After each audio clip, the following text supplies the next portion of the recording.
This is a Piccolo podcast production.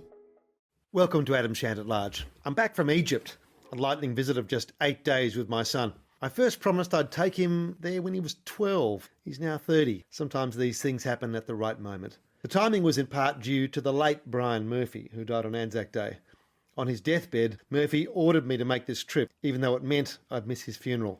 Now, it was an amazing trip as we followed the footsteps of my grandfather, who was stationed in Egypt during World War II, and we matched his photographs that he took back in the 40s. There was also an eerie moment when we saw a man who looked exactly like my late father. I'm talking exactly. That's a story for another day. So my thanks go to Murphy for his final edict to me. In our final days together, we also talked about some unresolved issues from his past, including the murder of Sydney brothel heavy Raymond Francis Loxley, whose body was found at Menai, south of Sydney, in May 1979. Murphy always maintained that Rent-A-Kill, Christopher Dale Flannery, killed Loxley after a dispute during a road trip to Sydney. Many uncritically accept this despite the fact that Flannery was never convicted of the murder. In fact, his friend Ray Mooney says Flannery was set up for the murder by police who verbaled him, including Murphy. We'll hear Mooney's version in full in a later episode, but first I wanted to run my last interview with Murphy, who stuck to his story about Flannery until the very end, and also gave us more of an insight into Flannery the man from their days in the den of iniquity called Mickey's Disco in St Kilda. Everyone deserves the truth to be told about them at least once, even a contract killer like Flannery. So I'll be pursuing this over the coming weeks. In the meantime, enjoy my final interview with the Skull, Brian Francis Murphy. Brian, we're sitting here in your lounge room here in Middle Park, and I think from my memory, Christopher Dale Flannery came to this place and maybe even sat on the sofa where I am now. That's right. Is that fair enough? Quite correct. When did you first meet him? I first met him when he went to Mickey's Disco. Ronnie Feeney said, "Listen, I'm taking a bloke up by the name of Chris Flannery." I said, "Is he out of jail from over in Western Australia?" He said, "Yes."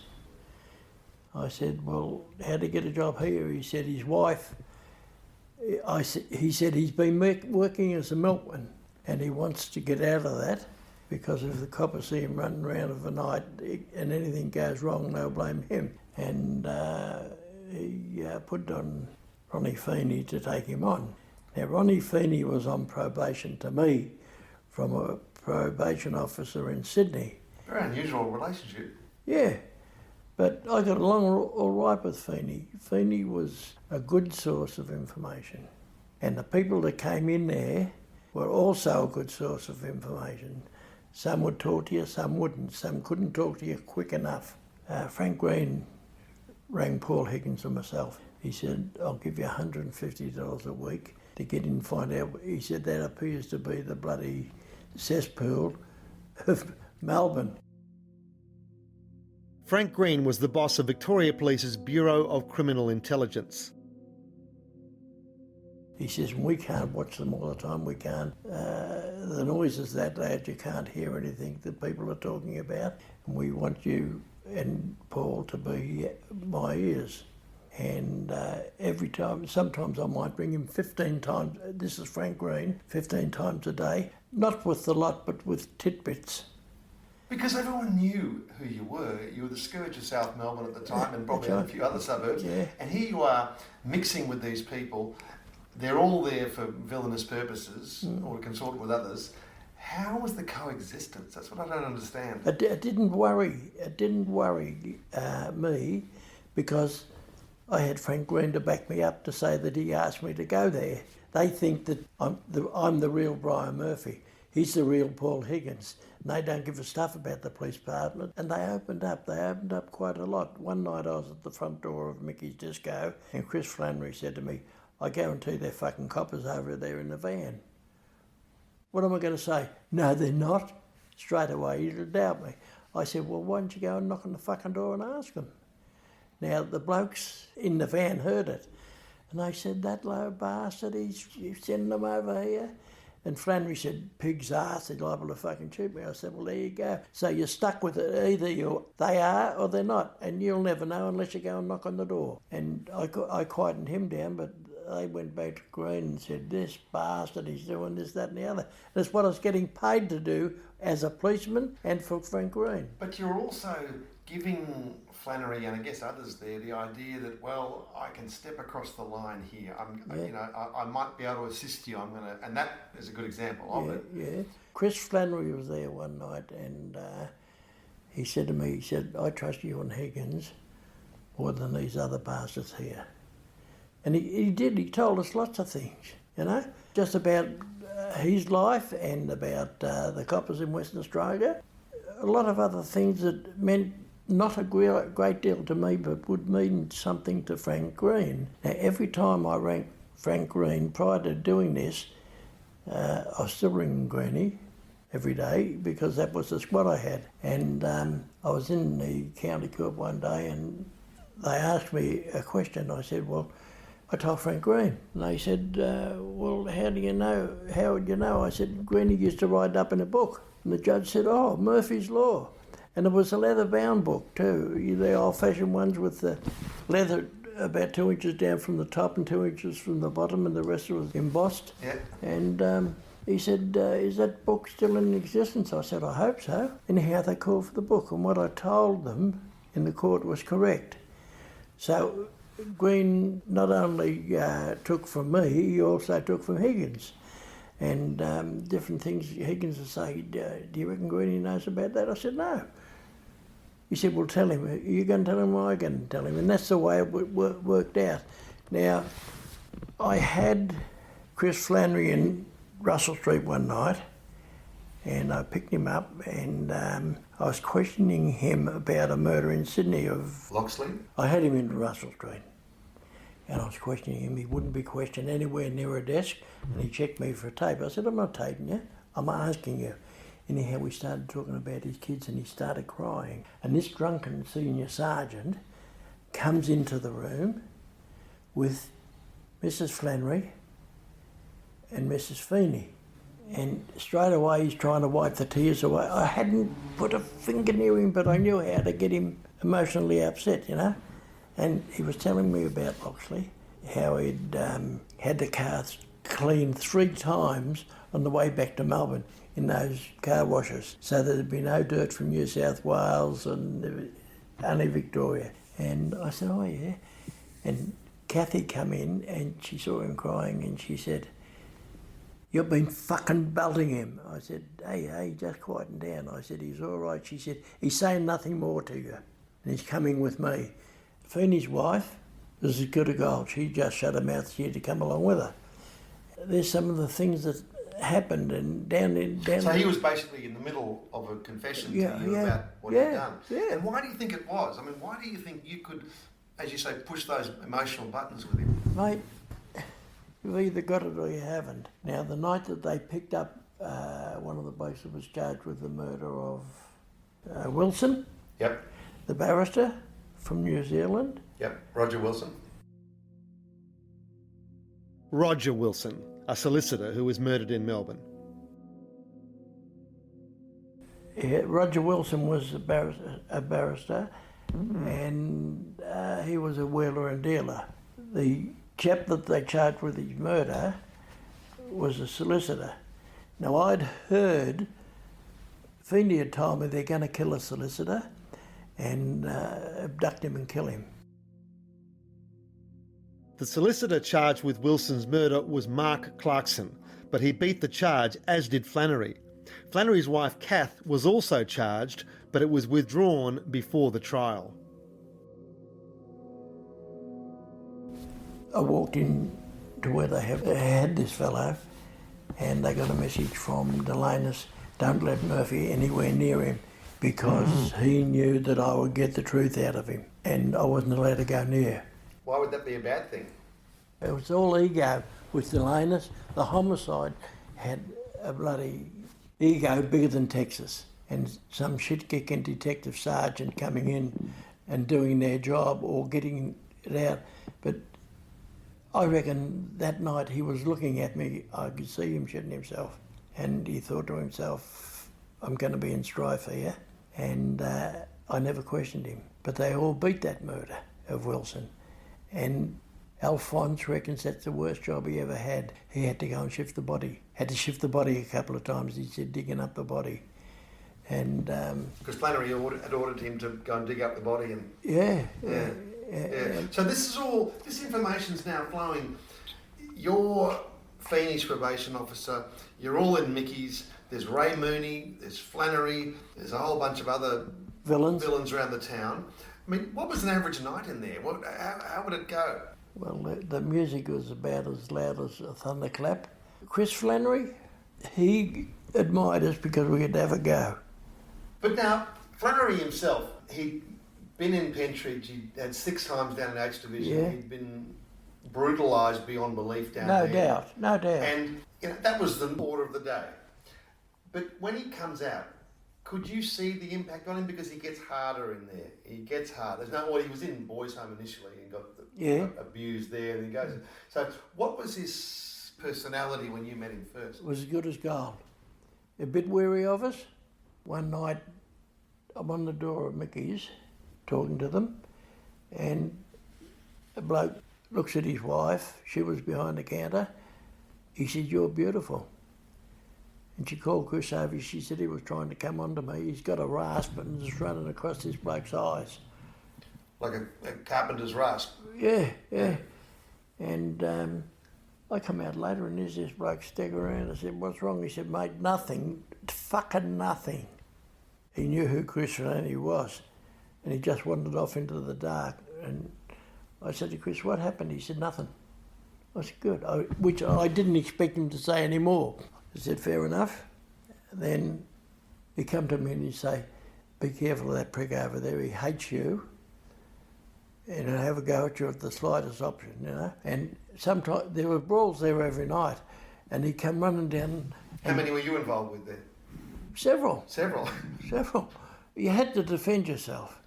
And you had to let the Crims see that you weren't frightened to defend yourself. Give me an example of how that would happen. Well, there was a blue there one night, and Chris ran up an elevated section of the floor, dance floor, and there's a barrier about a metre high, and he dived in. There's the melee going on, and he dived from the run, and he dived into the crowd, jumping up. And he coped with himself, and coped with anybody else, and give him just as much as they give him. He wasn't a big bloke though. No, by any means. no, 5'8". he was smart as a whip and as game as a hunting dog. He said, "Are you all right?" You know, I was in the middle of it. I said, "Yeah." He said, "Well, listen." He says, "I know most of those blokes." He said, "And I fucking quietened them down and I told them to drop off you. Leave you alone."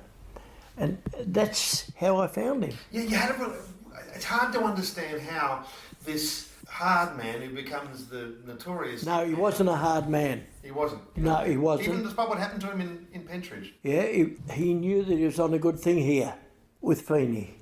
Feeney was paying him plenty. And Kathy was, I think she was doing the books at one stage, and another lady, she was a lovely woman. But they put us down. I reckon he and Feeney were grabbing our wages, right, and splitting them. I didn't give us up because I was getting $150 a week off Frank Green to shout all the Crims drinks, and they reckoned it was great. And you weren't a drinker? No, I So you could buy them drinks, yeah, and then watch the results? That's right. And stir things up, manipulate things, Yeah. set this one against that one? Is that fair enough? And it was the way it was, and that's the way I worked. There were times when I would see things happening, and I'd tell different coppers, because the coppers in there every night of the week getting pissed for nothing. And different blokes were making a welter of it. I'd ring Greenie, and he'd ring somebody and say, "Listen, tell those bastards to wake up to themselves," you know. But no, he wasn't as hard as you think he was. Well, Ray Mooney says that after the dairy, in fact the dairy's interesting because he ended up beating up the manager, and that's one of the reasons he left there. Well, I didn't know. Yeah, he did that, and then he was looking, and in Ray's version, he wanted to get a job, and that's why he worked in the dairy. Terrible job, low pay, hard work, and so Mickey's was another of that version, a little bit better, but now he's coming into a very ambiguous situation. That's right. And one where he could make plenty of money if he wanted to, and he did. Now, Finney went and bought a new car, a Merc, He said, what do you think of it? I said, why'd you do that? He said, what, are you jealous of me? I said, I've got a bloody old Ford and it'll do me to the rest of my days. But if I was to buy a new car, first of all, I'd have to justify where I got the money, to my wife and to my family. I said, and I can't afford a new car, so I'll keep driving. But I'm going to tell you something. You've bought a new car, you'll have every crim in Melbourne coming to you for bail and for money and for a loan and this and that and the other. He said, you're jealous of me. The next thing, Chris Flannery come to him, he said, I want to get a new car. And he told me, and I said, see what I mean? So he got him a white Mercedes. And at that time, he started a brothel down the back of Jackson Street, on the corner of Ackland Street and Jackson Street. Flannery did? Yeah. And I've been to Mass one night with Margaret and the kids. 6 o'clock Mass come out, and it was him. He said, mate, the cops are looking for me. I said, what for? He said, killing Loxley. I said, did you? He said, you shouldn't ask me that. Feeney told me that he had his car cleaned 3 times on the way back from Sydney so they wouldn't find any traces of dirt from the graveside or anything. So Feeney was your main source on yeah, Loxley? And Feeney told me that they were going to kill a barrister over a deal that had gone wrong or something. Wilson. That was Roger Wilson. That Roger was Wilson, yeah. And so I ran a homicide and I said, they're going to kill a barrister and get rid of his body, etc., etc. And they said, have they killed him yet? Oh, what a joke. I said, no, they haven't, as a matter of fact. They said, well, when he killed him, come and see the homicide then. I said, you can all get fucked. And of course, it fucking blew up. And then I was their best friend. And they wanted to talk to me and they wanted to find out this, and I was doing that. And that's how I come to be talking to Chris in Russell Street that night. But right, because eventually it's not sustainable. How long was the Mickey's era, by the way? How long did it go for?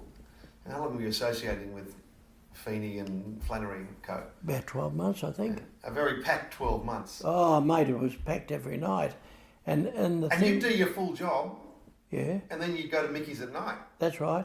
And they got me and questioned me. And Gwenny said, you keep it to yourself, don't tell anyone you can. And I said, fair enough. I said, what about the bosses? He said, they're not to know because a lot of them I can't trust. See? And so I thought, oh, fair enough, because a lot of them I didn't trust. Anyhow, they got me into town one day and they questioned me. And I always answer the questions. Why put yourself in the position of being a criminal and saying I'm not fucking saying anything, you know? And they said, well, why do you go down there overnight? I said, I love disco music. I said, it's fantastic. I said, and I could listen to it all night. And they said, oh yeah? They said, well, why don't you listen to it at home? I said, I like it loud. I said, because it settles me down. I said, and if I play it as loud as I want it, I wake the whole fucking house up. I get in there for nothing. I said, and I get information. They said, what do you do with the information? I said, I send it to the appropriate source. They said, who's that? I said, I'm not telling you. They said, fair enough. Anyhow, I did a 2-page statement on it, and they accepted it. And when I was walking out, this bloke said, you fucking lying cunt. But it's the way it was. I told Greenie I wouldn't tell anybody, and I didn't. Yeah, and by the end of all this, Flannery's starting to get pretty leery of you. He's now working out that he's moving... Doubled eyes in him. Yeah, and he's moving from being a doorman to being a hitman by this time. That's right. So what happened in the end of your relationship? Flannery had done his block one night, must have got drunk or something. He'd fired shots into the couch to terrify his kid, Peter. His own kid? His own kid, yeah, because he was getting a bit smart with the tongue and all this kind of shit. Being a kid, anyhow... He would have been small at that stage. Wouldn't have been all that old. Anyhow, I think he had a daughter too. Yes. Anyhow, it's a long time ago. It is. And after Brownie rang me, these cars appeared opposite his joint. And he got home late from Mickey's and he sees them and there's another style of car there later. And he said, do you think they're the dogs? I said, go and fucking knock on the window. and Again? ask him. Yeah, and I'm doing nothing wrong. He knows they're the dogs. He knows they're watching him. So he rings me about 24 hours later. He says, I'm going to Tahiti. I think it was Tahiti anyway. And he said, for a holiday. And the next thing, Ericsson rings him. Thomas Joseph Fabian Ericsson, pedophile extraordinaire. Your nemesis? One of them? Rotten bastard he was. Anyhow, he said, your fucking mate Murphy has given you up. He's done terrible things about you and all this kind of stuff. He said, I don't believe it. He said, I'm fucking telling you the truth. Because Ericsson used to live down at Frankston. They were taping his lines. So he come back, and one afternoon I said to Margaret, I've got to go and see a bloke. I won't be long. And she's cooking in the kitchen, cooking cakes and all that kind of stuff for the kids' lunches. And there's a ding-dong at the door. When I walked out, I saw this white Mercedes parked along the beach, and they usually don't park where traffic's going to come out. Anyway, I just went out of my head and I went and saw this fellow, and he said, I'm supposed to see Brian. She said, well, we'll be back in a minute. Would you like to come in? She had no fucking clue who he was. And he says, I'm Chris Flannery. I had an appointment to meet Brian here today. She said, but he didn't say anything to me about it. She said, but come in if he's got an appointment with you. And he said, all right. So they sat down here, and Margaret said, would you like a cup of tea? And she did him a cup of tea or coffee, whatever it was, and she just finished making a cake, so she had hot cake for them, and they thought it was lovely. But to get a view of the house inside, he'd gone to the toilet. Could I use your toilet, please? So she said yes. Then he comes out, washes his hands, comes into the kitchen and speaks to Margaret, and not a word out of place. And then she comes down and does the same. They come back up here. My mate, who was a solicitor, had the run of the house, and I was a very close friend of his. And he comes in to get one of those books over there. Off the shelf, yeah? He stands up, and this Dill thinks he's a copper because the gun falls off out of his trousers, and he picks it up and puts it in his belt. And he thought he was a copper, so he Flannery stands up, and the gun falls out on the floor. Bang. There. And he says, I've just got to get this book. I'll see you later. And he thinks, after his second cup of coffee, that this bloke would tell Margaret he's got a gun up there. But he didn't. Wouldn't mean a thing to him. He seemed pleased when he with the guns. He comes in and he said, look, we can't wait any longer. I think we'd better get going, because he thinks other coppers are going to come here. So she ushered him up to the front door and took the dishes down, washed them, and put them away. I come home and she said, Chris Flannery's been here. I said, what did he want? He said he had his wife and everything with her. And she said, and I sat him down. I said, good. I wouldn't castigate her for being a decent person, because she'd done nothing wrong. Anyhow, I rang a bloke and I said, Chris Flannery's just been here and a gun fell out of his trousers on the floor. I said, get all your fucking gear and meet me and bring my guns down. And at that time, I think I was carrying a gun, but anyhow, they come here, and he went straight out the airport and got a plane to Sydney and never come back. But so you think he was coming here to shoot you? Yeah. And then he thought you were going to back up and shoot him? Yeah, that's right. Probably both were correct, don't you think? One way or another, I think so. And the fact that he'd come to you, crossed your family threshold, and potentially put Margaret at risk, that must have made you pretty determined. Pretty pissed off. And there's no doubt, if I'd have grabbed him that night, I'd have locked him up.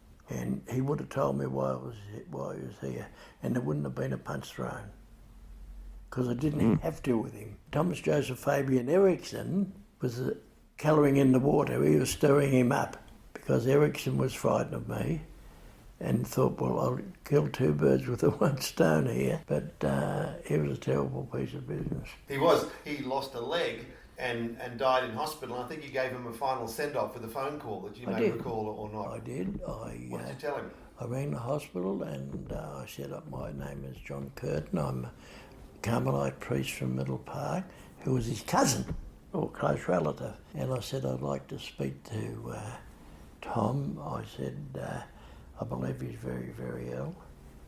And he said, they said, well, we'll get the phone to him. And he said, hello, Father. I said, you fucking big fat I said, you're a fucking dog and I'm ringing you before you fucking die. And I just hung up on him. But before I hung up, he's saying, you fucking Murphy, I'm awake, you fucking dog.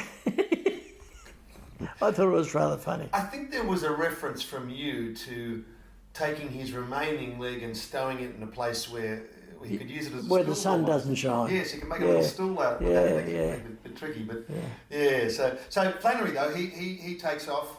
He's never to be seen in Melbourne. In fact, if you locked him up, I wonder whether. Listen, I think he was heading for a demise of some kind, an early one.